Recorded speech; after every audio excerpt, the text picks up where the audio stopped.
This lecture is using art to build self-connection. I threw in therapy there because we are talking about clinical art therapy today and how to use that in possible clinical practice. I recognize that probably a lot of you are not art therapists, but just hopefully to build the awareness around this as a tool, or maybe if you're working with cult survivors in some type of capacity, it can be a informed referral for people possibly struggling with trauma, complex trauma, or my favorite is selective mutism.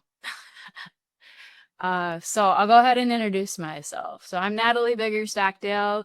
I did my undergraduate degree in studio art and business from the University of Northwestern, Roseville, Minnesota, not Chicago. I also did a mental health counseling program and art therapy from Adler Graduate School. I was trained in Adlerian psychology, so it's a depth psychology by Alfred Adler. We call it individual psychology, really emphasizes the individual and their private logic as they see it. And then I currently work in private practice as a board certified art therapist, licensed professional clinical counselor, and a neurofeedback provider. However, I am closing my practice at this time to pursue further work at Florida State University in their doctoral program for art therapy. And I actually finished the certificate program at Salford for the psychology of coercive control. Use that writing to help myself get into the Florida State program, and you're on board. So yes, cult survivors. Yeah. All right. So objectives that we'll cover today. Art therapy pioneers. So a little bit of the U.S. pioneers in art therapy because this emerging field is different around the world. We've also got the U.S. ethics because, again, over in the U.K., it's a little bit different. We've got some buds growing over in the U.K. for interest in art therapy and cult recovery. Art therapy as it stands. Oh, did I say that today? With neuroscience models that we use, multiple other supports for art therapy as a clinical practice, why self-connection is so important in cult recovery, and then the application of the two, kind of personal polyvagal mapping, Yerkes-Dodson law, and then I'll be sharing a piece that I made. We'll title it Speaking with Invisible Wounds, but I think the images speak for itself.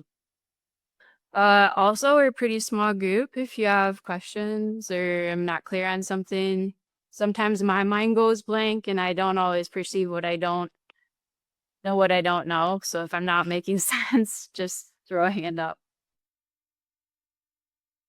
All right, so here in the US, we've had three primary art therapists, pioneers. I like to say pioneers because creative expression is human.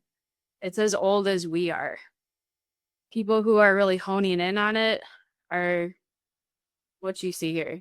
So first, Margaret Naumburg. She was a psychologist who was one of the first theoreticians regarding art therapy. She created dynamically oriented art therapy out of her extensive psychoanalytic training and experiences in Walden School. Second, we've got Sadie or T. Dreikers.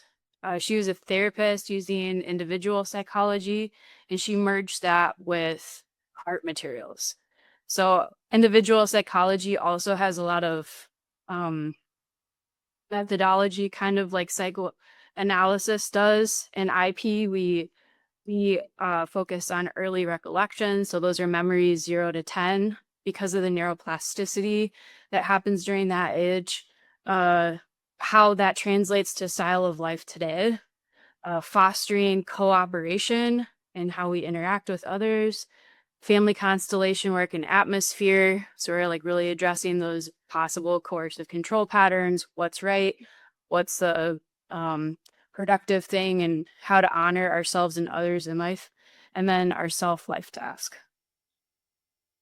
T started using art therapy to help make peace in migrant boarding schools. She was left with the young kids, adolescent boys and girls who were fighting because of their race differences and actually knifing each other. So she used it to help make peace. And so we've also got Edith Kramer. Edith helped establish the first art therapy graduate program at NYU and George Washington University. She advocated for art therapists to make art as self-care, for cooperating or for coping with challenges in clinical work. I especially love that. I love the 50-50 split. For as many clients I see, I get to go make artwork. Pretty cool, right? Or research.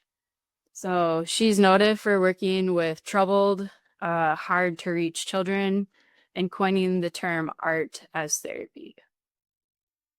I was just in a lecture too, that there were survivors talking about how they open up to therapists and that it's really, really hard. So I think that's a really big advocate for art therapy at times where a kid might not feel comfortable to talk, but they might, this is like spatial art therapy, but they might push a set of Legos around with you, which is very minimal interaction, but it is interaction. It's a step in the right direction.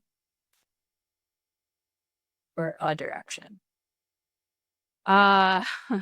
So ethics here in the USA. So art therapy is a protected profession with its own credentialing at a regulatory board, or the ATCB in the US.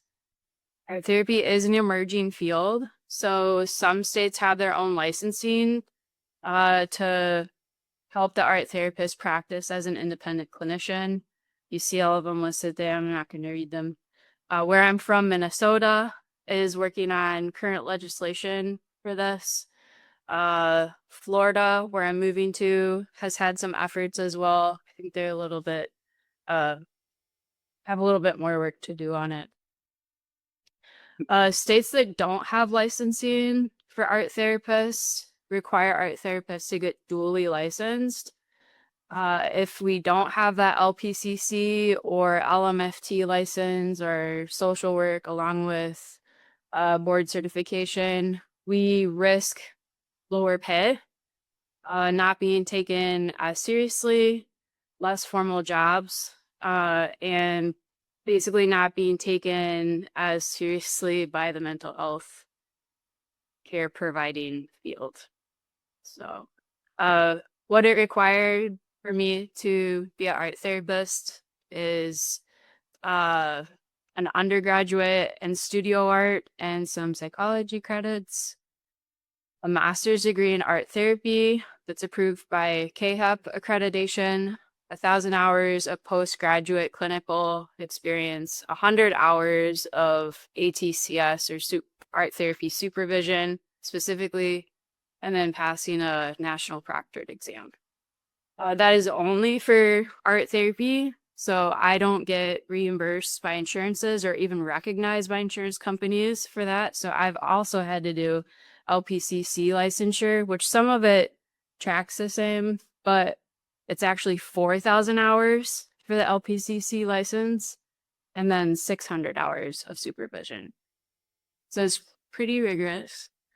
So I would also urge that there's strong implications in research that using art therapy in art as therapy with an uncredentialed person could and does have contraindications. So if we're working with people and saying that we're art therapists, it's really important to know what that title means. Over on the right-hand side, we've got, this is super boring stuff. It's all the clinical stuff, but that's what you came for, right? I promise it'll get cool here in a second.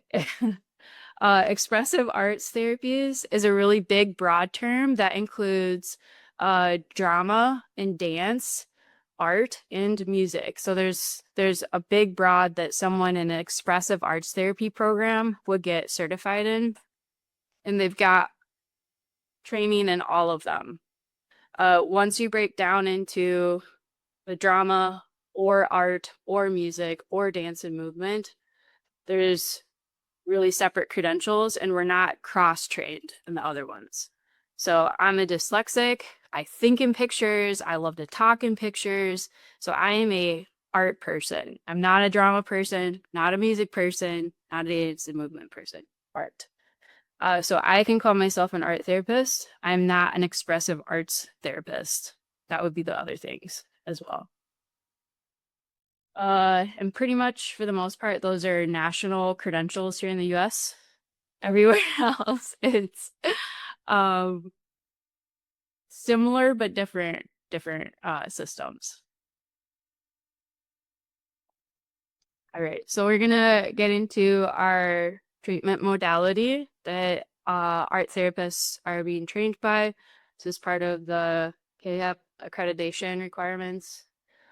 One of the models that we work from is called the Expressive Therapies Continuum. As you can see, they've got the creative, high thinking and symbolic, sexual and affective, kinesthetic and sensory, projected on this lovely graphic of a brain. So you've got the sensory and kinetic action happening down in the base of the brain. Or the mammalian or middle brain, we've got perceptual and affective. Up in our prefrontal cortex, we've got our cognitive and symbolic. Basically, as a therapist, I'm trying to recognize when someone comes into my office, what are they gravitating towards first? How are they using their materials? And then what are they doing with them? What story are they trying to tell if they're trying to tell a story? If they're stuck in one part, we're noticing that. We might do gentle invitation to a different part through maybe a directive. We could also be changing materials altogether.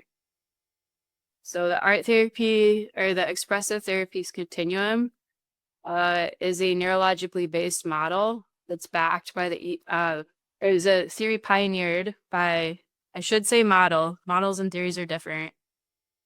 It's a model by Via Lucebrink and then Sandra Alcorn Kagan. So Lucebrink and Kagan created the ETC actually for all expressive arts therapies to have common language and a lens for collaboration and qualitative research along with clinical work and treatment planning. So I kind of already told you about the way I like to use it.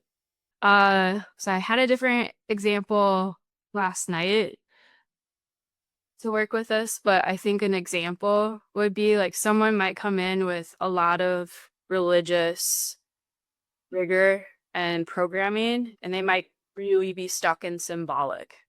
Like they might draw crosses and hearts and fish, maybe. What we might invite them to do is say, can you write a little bit about that? What feeling are you having when you draw that? Or how do other people use that symbol? Or what if we try to make that with our body? Sensory, it could be like Play-Doh. Let's make it in Play-Doh. You keep the hearts and crosses, but let's make it in Play-Doh. So other cases for art therapy models and assessments that guide treatment, we've got lots of these. These are just 4 simple, like snapshot kind of things. We've got the ITR, instinctual trauma response. I personally think this is a US-based trauma model. It's pretty expedited by Linda Gand. It is evidence-based. She says that it works with all trauma, so I'm like, I don't know. We don't know yet for our population. We've also got the ATRN, art therapy relational neuroscience. 2 assessments that we have, more forensic art therapy. I know that seems contradictory, but it's real. Imagine that. Formal elements, art therapy scale, and then the family kinetic drawing. Family kinetic drawing, just for an example, is you have a certain size of paper. You have, I usually have colored pencils, or I let them choose a crayon. And the directive, very simple, is draw your family doing something. So you can gather a lot of information from something like that. All right, I just put this slide in to help me remember to breathe. We're going to take a little bit of a shift into more of how it applies, or an art directive, how it applies to cult recovery and self-connection. So why is self-connection so important to build well recovery?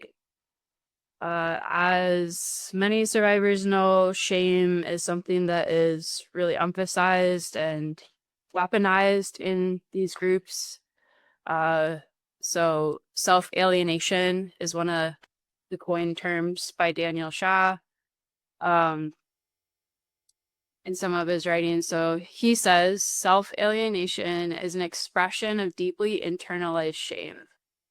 The self-alienated individual feels trapped, imprisoned by shame. One of the people that he pulls his theory from, Alice Miller and Kohut. Alice says shame is like living in a glass house, or self-alienation, under the scrutiny of a set of peering eyes, evaluating everything that happens in the house at all times. What does the individual do to keep their heart safe from the peering eyes? They bury it so they can't even see it. Dr. Annette is using a clinical term about not feeling feelings, alexithymia. It's a broad term meaning difficulty identifying and describing emotions. And then Jilly Jenkinson in her workbook says an introject, or that programming of shame, is taken in a view of yourself that induces guilt and shame, and helps develop the cultic pseudo identity.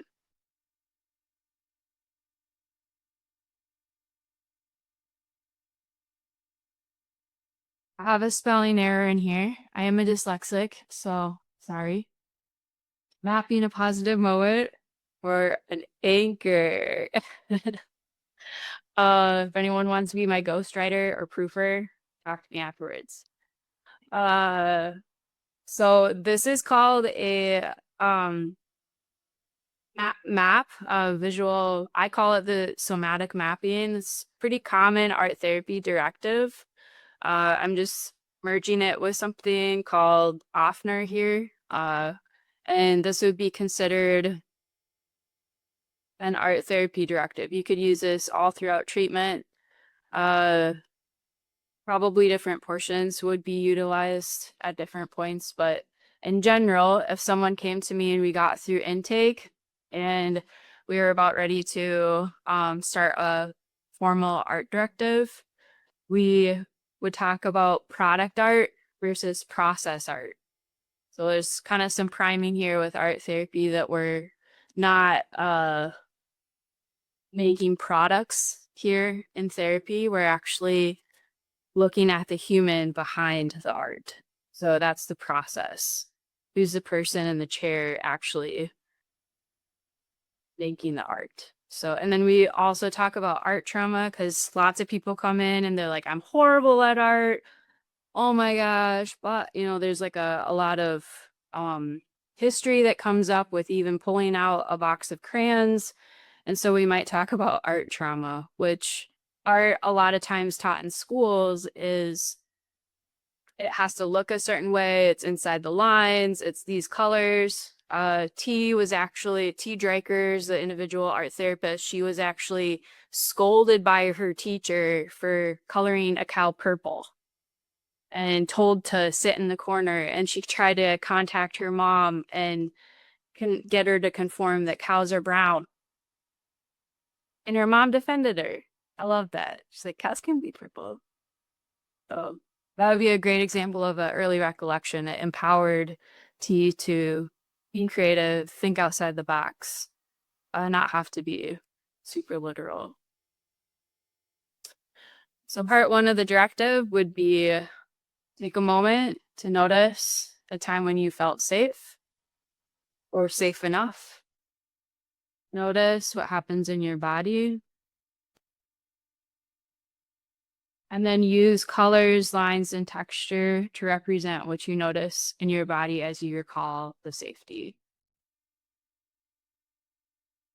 Part two is an optional written portion and the colored writing down here.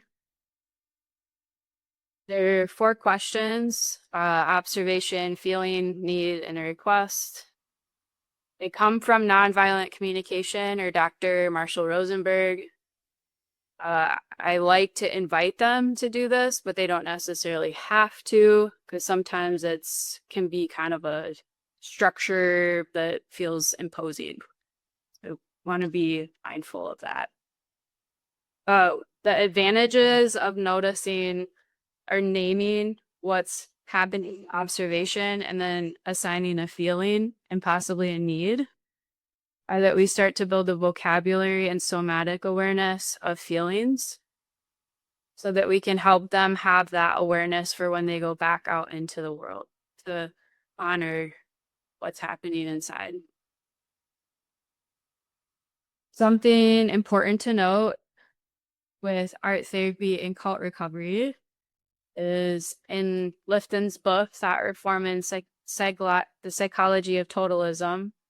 He uses 3 resistance case examples, and one of them is of a man who uses drawing to recall his most cherished moments of life to not lose them. So that act of mark making and recalling is a way of preserving what's inside.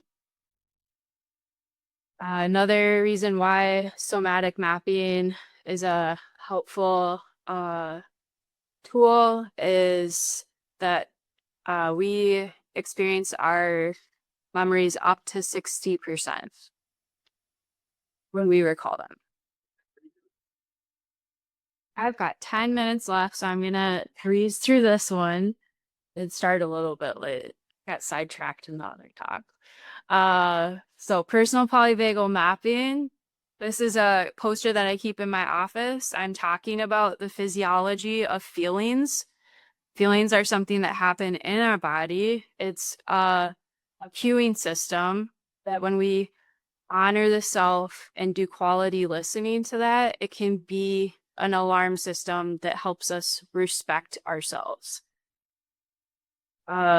As you can see just in the symbols, pictures, those are all the different like organs that are happening when we have feelings that we can pay attention to. We're also talking about the Yerkes-Dodson law, which on the bottom axis, we've got stress. So to a certain degree, our performance on the vertical axis is increasing. And then once we get to a certain point with the stress level, we're going to tank. So titration is something that's really important in clinical work with individuals. So we're really trying to find that anchor first, and then we might venture into the harder topics, but we're always coming back to the anchor so that we're not flooding the person and re-traumatizing them.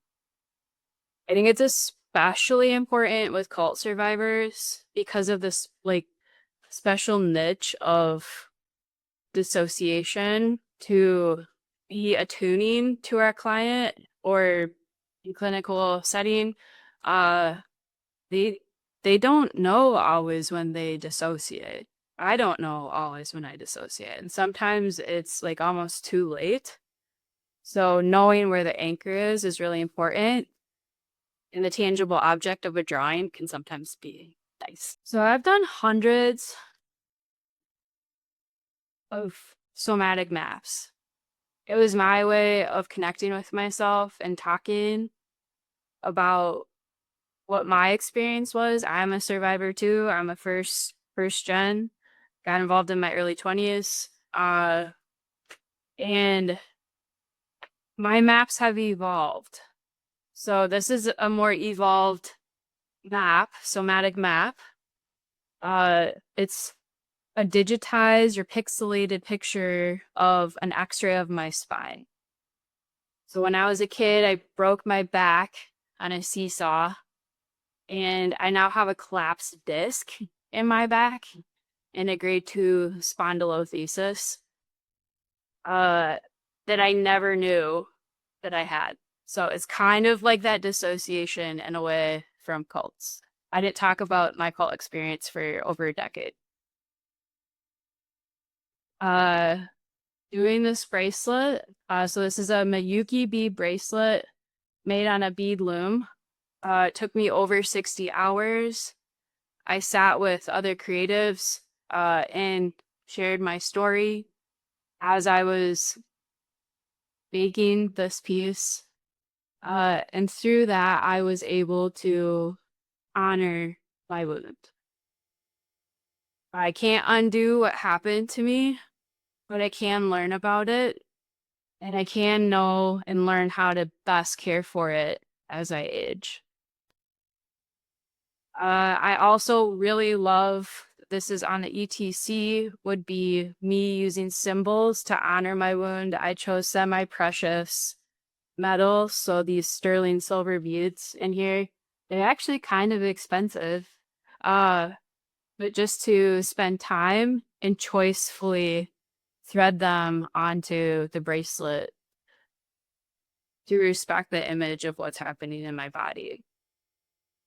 I also was able to remake a phrase that happened in my group. They have a term called stringing a bead, and it's when you come into circle, you share your heart, and it didn't feel good for obvious reasons in a group. But when I sit with this, and I've been completely in charge of this, I've chosen the beads, I've chosen the method, I've chosen my color of thread and the width and the picture, and it's something that's of me, I'm able to rewrite that for myself, have neuroplasticity, and concrete a new meaning for those words.